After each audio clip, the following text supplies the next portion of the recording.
وبركاته. أعوذ بالله من الشيطان الرجيم.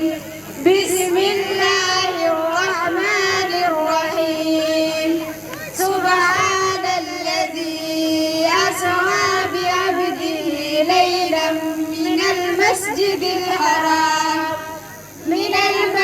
الحرام إلى المسجد الأقصى الذي باركنا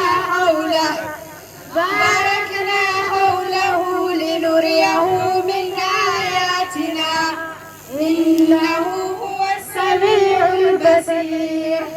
وآتينا موسى الكتاب وجعلناه هدى لبني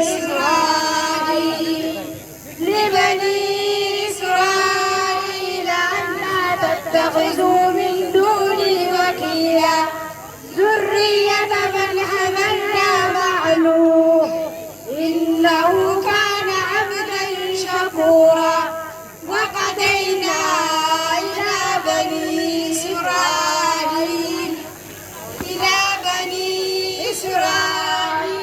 ألا تتخذوا من دوني وكيلا ذرية من حملنا مع نوح إنه كان عبدا شكورا. وقضينا إلى بني إسرائيل في الكتاب لتفسدن في الأرض مرتين ولتعلن علوا كبيرا. فإذا جاء وعد أولاهما بعثنا عليكم عبادا لنا أولي بأس شديد فجاسوا خلال الديار وكان وعدا مفعولا. ثم رددنا لكم الكرة عليهم وأمددناكم بأموال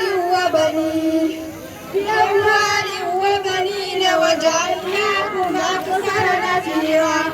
إن أحسنتم لأنفسكم وإن أسأتم فلها.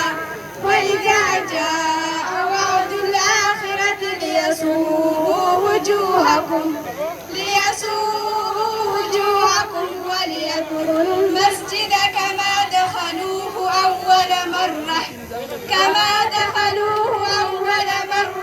وليتبروا ما علوا تتبيرا.